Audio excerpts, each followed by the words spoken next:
মমতা বন্দ্যোপাধ্যায়কে ঘিরে ধরে আইনজীবীদের একটা অংশ, বার কাউন্সিলের একটা অংশ, তারা স্লোগান তুললেন। সেই স্লোগান হলো পিসি চোর, ভাইপো চোর, তৃণমূলের সবাই চোর। হেন কোনো চুরি নেই যেটা তৃণমূল কংগ্রেস আমলে হয়নি, এবং প্রত্যেক কটা ক্ষেত্রে বেনিফিট হয়েছেন মমতা বন্দ্যোপাধ্যায়, অভিষেক বন্দ্যোপাধ্যায়। একটা বিষয় ভাবুন যে আজ থেকে 5 বছর আগে যখন শুভেন্দু অধিকারী বিরোধী দলনেতা হন, সেই মুহূর্তে দাঁড়িয়ে দিকে দিকে মাইক বাজিয়ে, শুভেন্দু অধিকারী বাড়ির সামনে মাইক বাজিয়ে চোর চোর চোরটা শিশির বাবুর ছেলেটা, এই শব্দটা ব্যবহার করা হতো, স্লোগান দেওয়া হতো, কটূক্তি করা হতো। তখন কোনো প্রতিবাদ তো তৃণমূলের তরফে দেখা যায়নি। তার হাতে পুলিশ ছিল, প্রশাসন ছিল, রাজ্যের আইন শৃঙ্খলা পরিস্থিতি একটা সঠিক জায়গায় নিয়ে যেতে কেন ব্যর্থ হয়েছিলেন মমতা বন্দ্যোপাধ্যায়? আজকে তাদের মুখে মানে এমন কিছু শব্দ বেরোচ্ছে যে শব্দগুলো অন্তত শাসক থাকাকালীন বেরোয়নি। অভিষেক বন্দ্যোপাধ্যায় কিসের হুমকি দিয়েছিলেন? মনে পড়ছে সে হুমকির কথা? শান্তি সম্প্রীতি শৃঙ্খলা বজায় রেখে এবার রবীন্দ্রসঙ্গীতের সাথে একটু ডিজেও বাজবে। ভাবুন কত চুরি করতে পারে যে সিঁধেল চোর, এই ছিচকে চোর, এই সমস্ত চোরগুলোর প্রফেশন কিভাবে মমতা বন্দ্যোপাধ্যায় এবং অভিষেক বন্দ্যোপাধ্যায় খেয়ে নিয়েছিলেন গত এই 15 বছর ধরে, তার বলার অপেক্ষা রাখে না।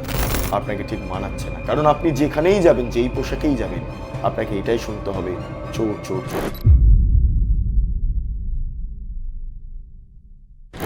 মুখ্যমন্ত্রিত্ব হারিয়েছেন, মমতা বন্দ্যোপাধ্যায় হেরেছেন, তৃণমূল কংগ্রেস হেরেছে, এবং হারার পর স্টান্টবাজি যেটাকে বলা হয় না, অ্যাকচুয়ালি সেটাই করতে চাইছেন মমতা বন্দ্যোপাধ্যায়।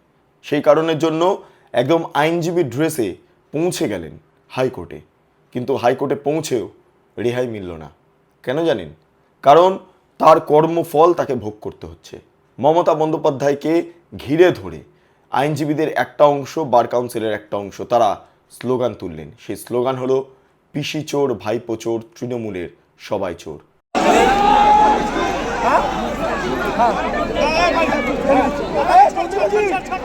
চোর চোর চোর চোর। হ্যাঁ, এই চোর তকমাটা আর মমতা বন্দ্যোপাধ্যায়ের কপাল থেকে মুছল না। সবাই যে যখনই দেখছেন দূর থেকে চোর চোর চোর স্লোগান দিচ্ছেন। এতই চুরি হয়েছে এ রাজ্যে, চাকরি চুরি, ফাইল চুরি, কয়লা চুরি, গরু চুরি, জঙ্গল চুরি, হেন কোনো চুরি নেই যেটা তৃণমূল কংগ্রেস আমলে হয়নি, এবং প্রত্যেক কটা ক্ষেত্রে বেনিফিট হয়েছেন মমতা বন্দ্যোপাধ্যায়, অভিষেক বন্দ্যোপাধ্যায়। সেই কারণের জন্য মমতা বন্দ্যোপাধ্যায় যতই কালো কোট পরে আইনজীবী সাজার চেষ্টা করুন না কেন, মমতা বন্দ্যোপাধ্যায়কে সবসময় শুনতে হবে একটাই শব্দ, চোর চোর চোর চোর। হ্যাঁ, এটা শুনে মমতা বন্দ্যোপাধ্যায় আর চুপ করে থাকতে পারলেন না, বললেন ওরা বিজেপির লোক। আইনজীবীদের দেখিয়ে বললেন ওরা বিজেপির লোক। তাহলে কল্যাণ বন্দ্যোপাধ্যায় কিসের লোক? তৃণমূলের লোক। অন্যান্য যারা আইনজীবীরা রয়েছেন তার কিসের লোক? তৃণমূলের লোক, তাই না? আইনজীবীদের বিজেপি তৃণমূল করে ভাগ করার চেষ্টা করছেন, কিন্তু নিজের ওপর যে অভিযোগটা রয়েছে সেই অভিযোগ সংক্রান্ত কোনো নির্দিষ্ট তথ্য পেশ করতে পারছেন না, যে এটা ভুল, আমি চোর নই, এই শব্দ প্রয়োগ করতে পারছেন না মমতা বন্দ্যোপাধ্যায়। তিনি মেজাজ হারাচ্ছেন। হ্যাঁ, এই অবস্থা হয়েছে গতকাল হাইকোর্টে।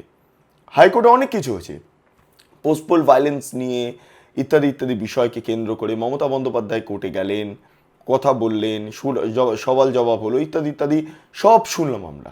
কিন্তু মমতা বন্দ্যোপাধ্যায় যেটা কার্যত প্রত্যাশা করেননি, চোর চোর চোর স্লোগান তাকে আবার শুনতে হবে, কিন্তু সেটা শুনতে হলো। তাই মমতা বন্দ্যোপাধ্যায় ভাবছেন আর হয়তো বাড়ি থেকে বেরোবেনই না। বাড়ি থেকে না বেরিয়ে তিনি ঘরের ভেতরে থেকেই অনলাইনে এই যে আইনি লড়াই, সেই লড়াই তিনি লড়বেন, কারণ যেখানেই তিনি যাবেন সেখানেই তাকে চোর চোর চোর স্লোগান শুনতে হবে। পিসি চোর, ভাইপো চোর, তৃণমূলের সবাই চোর। এখন মমতা বন্দ্যোপাধ্যায় ক্ষুব্ধ হচ্ছেন, কিন্তু একটা জিনিস ভাবুন তো, একটা বিষয় ভাবুন যে আজ থেকে 5 বছর আগে যখন শুভেন্দু অধিকারী বিরোধী দলনেতা হন, সেই মুহূর্তে দাঁড়িয়ে দিকে দিকে মাইক বাজিয়ে, শুভেন্দু অধিকারী বাড়ির সামনে মাইক বাজিয়ে চোর চোর চোরটা শিশির বাবুর ছেলেটা, এই শব্দটা ব্যবহার করা হতো, স্লোগান দেওয়া হতো, কটূক্তি করা হতো। তখন কোনো প্রতিবাদ তো তৃণমূলের তরফে দেখা যায়নি, যে না একজন বিরোধী দলনেতার বিরুদ্ধে এই ধরনের কথা বলা যায় না, এটা রাজনৈতিক শালীনতার মধ্যে পড়ে না। এখন শালীনতার কথা মনে পড়ছে মমতা বন্দ্যোপাধ্যায়। তখন প্রতিবাদ হয়নি, তখন তো প্রতিবাদ হয়নি। আর আজকে যখন নিজেকে শুনতে হচ্ছে বিভিন্ন জায়গাতে এই চোর চোর চোর স্লোগান, তখন মমতা বন্দ্যোপাধ্যায়ের মনে পড়ছে যে এরা বিজেপির লোক। এ রাজ্যে বিজেপি এসেছে, সেটা লুট করে এসেছে। এ রাজ্যে বিজেপি নাকি পোস্টপোল ভায়োলেন্স করছে। 2021-এর পোস্টপোল ভায়োলেন্সের কথা মনে পড়ে না মমতা বন্দ্যোপাধ্যায়ের? মনে পড়ছে না? নন্দীগ্রাম থেকে শুরু করে হেন কোনো জায়গা নেই যেখানে পোস্টপোল ভায়োলেন্স হয়নি। মনে পড়ছে না কয়েকদিন আগে রেজাল্ট বেরোনোর আগে পর্যন্ত চটি চাটা সমস্ত সোশ্যাল মিডিয়ার ব্যক্তিত্বরা তারা বলছেন দেখে নেব, বুঝে নেব, 4 তারিখের পর কেউ থাকবে না, এই থাকবে না। তখন মনে পড়েনি পোস্টপোল ভায়োলেন্সের কথা? হুমকির পর হুমকি, খুনের পর ধর্ষণের পর ধর্ষণ, দীর্ঘদিন ধরে তৃণমূল কর্মীরা তারা অত্যাচার চালিয়েছেন বিরোধীদের ওপর। কেবলমাত্র বিজেপি নয়, সিপিএম, আইএসএফ, বাড়ি জ্বালিয়ে দেওয়া, হুমকি দেওয়া। এগুলো কি হয়েছে? এগুলো কি হয়েছে? কর্মফল। গীতায় বলা আছে কর্মফলের কথা। সেই কর্মফল ভোগ করছেন মমতা বন্দ্যোপাধ্যায়। যা যা তারা করেছেন গত 15 বছরে, লাস্ট 5 বছরে তো মাত্রাতিরিক্ত ছাড়িয়ে গিয়েছিল তাদের অত্যাচার। সেই অত্যাচারের পুনরাবৃত্তি এখন ঘটছে বিভিন্ন জায়গাতে। বিভিন্ন জায়গাতে পোস্টপোল ভায়োলেন্স নাকি ঘটছে, মমতা বন্দ্যোপাধ্যায় বলছেন। তাহলে সেই জায়গাটা তৈরি করে দিয়েছিলেন কেন মমতা বন্দ্যোপাধ্যায়? তার হাতে পুলিশ ছিল, প্রশাসন ছিল, রাজ্যের আইন শৃঙ্খলা পরিস্থিতি একটা সঠিক জায়গায় নিয়ে যেতে কেন ব্যর্থ হয়েছিলেন মমতা বন্দ্যোপাধ্যায়? সেই উত্তর তিনি দিতে পারেন না। তাকে চোর চোর চোর স্লোগান তাই শুনতে হচ্ছে। অভিষেক বন্দ্যোপাধ্যায় বড় বড় কথা বলছেন। অভিষেক বন্দ্যোপাধ্যায় একটা ফেসবুক পোস্ট করেছেন, একবার শুনে নিন এই পোস্টপোল ভায়োলেন্স নিয়ে তার যুক্তি এবং এই হেরে যাওয়া নিয়ে তাদের যুক্তি। হ্যাঁ, হেরো পার্টিরাই যুক্তি দেন এবং সেই যুক্তি একবার শুনে নিন। কেন এই আক্রমণ কখনো ভেবে দেখেছেন? কেন এই হিংসা? কেন এই লুটপাট? কেন এই গুন্ডামি? কেন এই ভাঙচুর? তার কারণ বিজেপি খুব ভালো করে জানে বাংলার মানুষের এবং আপনাদের শক্তি কতটা। যারা কাপুরুষের মতো অন্ধকারে হামলা চালায় তারা আসলে আপনাদের সাহসের মোকাবিলা করতে ভয় পায়। তার কারণ তারা জানে যে তারা লুটপাট করে ক্ষমতায় এসছে। জয় বা পরাজয় সমাজের যে কোনো বা রাজনীতির যে কোনো রাজ্য রাজনীতির অঙ্গ বা দেশের রাজনীতির অঙ্গ। কিন্তু জয়ী হওয়ার পর প্রতিহিংসা পরায়ণ হয়ে ওঠা আসলে চারিত্রিক দুর্বলতা নয় কি? আমি মনে করি এটা তাদের চারিত্রিক দুর্বলতার বহিঃপ্রকাশ। আপনারা শুনলেন অভিষেক বন্দ্যোপাধ্যায়ের বক্তব্য, ছোট করে শোনালাম। কি অদ্ভুত লাগে না? যে যারা এক সময় যাচ্ছে তাই করে রেখে দিয়েছিল, এই গভর্নমেন্টটাকে, এই স্টেটটাকে একদম শেষ করে দিয়েছিল, আজকে তাদের মুখে মানে এমন কিছু শব্দ বেরোচ্ছে যে শব্দগুলো অন্তত শাসক থাকাকালীন বেরোয়নি। অভিষেক বন্দ্যোপাধ্যায় কিসের হুমকি দিয়েছিলেন? মনে পড়ছে সে হুমকির কথা? যেখানে যেখানে এরা বেশি লাফালাফি করবে, শান্তি সম্প্রীতি শৃঙ্খলা বজায় রেখে এবার রবীন্দ্রসঙ্গীতের সাথে একটু ডিজেও বাজবে। মনে পড়ছে রবীন্দ্রসঙ্গীতের পাশাপাশি একটু ডিজেও বাজবে। কাদের হুমকি দেওয়া হয়েছিল? এগুলো হুমকি ছিল না। আজকে যদি কোনো ক্রমে তৃণমূল কংগ্রেস ক্ষমতায় আসতো, তাহলে আজকে কি হতো বিরোধীদের? সিপিআইএম, আইএসএফ, বিজেপি, কংগ্রেস, এদের কি হতো? কি হতো? কত লাশ পড়তো? ভুলে যাচ্ছেন সব। আজকে আপনারা কোর্টে যাচ্ছেন। মমতা বন্দ্যোপাধ্যায় এসআইআর নিয়েও কোর্টে গিয়েছিলেন, ভেবেছিলেন মানুষের মন জয় করে নেবেন। স্টান্টবাজি যেটাকে বলা হয়, স্টান্টবাজি। নিজের আইনজীবী যিনি এসআইআর এর জন্য লড়াই করছেন তাকে বলতে না দিয়ে নিজে বলে যাচ্ছেন, পলিটিক্যাল বক্তব্য কোর্টের অভ্যন্তরে রাখছেন। আরে একটা পলিটিশিয়ান সবসময় পলিটিক্যাল বক্তব্যই রাখেন। একটা পলিটিশিয়ান আইনজীবী হতে গেলে, বিকাশ ভট্টাচার্য হতে গেলে সময় লাগবে। সবাই বিকাশ ভট্টাচার্য হন না। যিনি রাজনৈতিকভাবে একরকম এবং আইনজীবীভাবে তার পৃথক সত্তা বহন করেন, সবাই হন না বিকাশ ভট্টাচার্য। মমতা বন্দ্যোপাধ্যায় নিজেকে বড় আইনজীবী মনে করেন। মমতা বন্দ্যোপাধ্যায়ের অনেক গল্প, অনেক মন গড়া কাহিনী আমরা সবাই সবটা জানি, সবাই শুনেছি। বিধানসভার রেকর্ডের বাইরে আমরা সবাই শুনেছি। তো মমতা বন্দ্যোপাধ্যায় যে ধরনের বক্তব্য রাখেন বা রেখেছেন, সেটা অন্তত একটা আইনজীবীর কাজ নয়।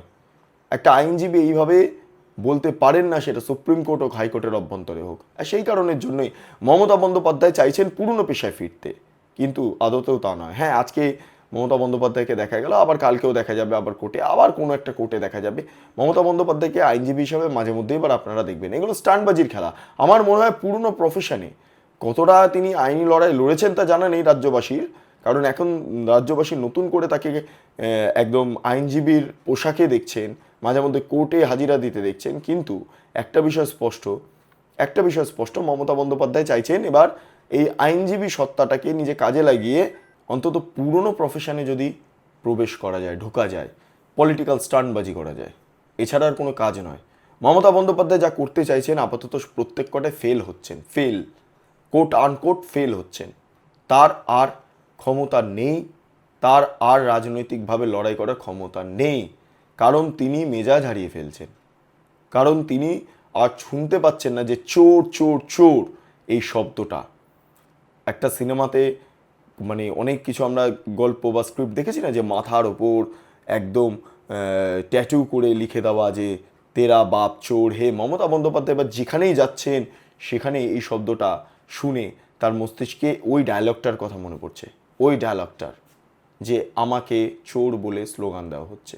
ভাবুন কত চুরি করতে পারে, যে সিঁধেল চোর, এই ছিচকে চোর, এই সমস্ত চোরগুলোর প্রফেশন কিভাবে মমতা বন্দ্যোপাধ্যায় এবং অভিষেক বন্দ্যোপাধ্যায় খেয়ে নিয়েছিলেন গত এই 15 বছর ধরে, তার বলার অপেক্ষা রাখে না।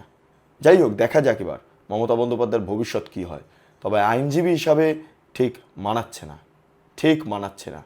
যদি আপনি আইনজীবী হতেন তাহলে গত 15 বছরে আপনাকে একাধিকবার কোর্টে দেখা যেত, ঠিক আছে? এখন দেখা যাচ্ছে না। মুখ্যমন্ত্রী থাকাকালীন আপনি শেষে সমস্ত কিছু হারিয়ে যখন বুঝছেন হাতের বাইরে, তখন এসআইআরটাকে কাজে লাগিয়ে সুপ্রিম কোর্টে আইনজীবী বেসে গিয়েছিলেন, ভেবেছিলেন অনেক কিছু করে ফেলবেন, কিন্তু সেটাও হলো না।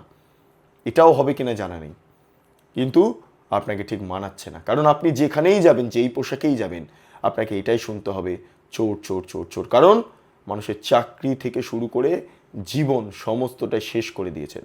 ফলে এই শব্দটা মমতা বন্দ্যোপাধ্যায়কে হয়তো আজীবন শুনতে হবে। যাই হোক, আপনাদের কি মতামত অবশ্যই কমেন্ট সেকশনে জানান। আপনারা এতক্ষণ ধরে দেখছিলেন বেঙ্গল লিবার্টি চ্যানেলটি। অবশ্যই ভালো লাগলে লাইক করুন, সাবস্ক্রাইব করুন, শেয়ার করুন, বেল আইকন ক্লিক করুন www.bengalliberty.com।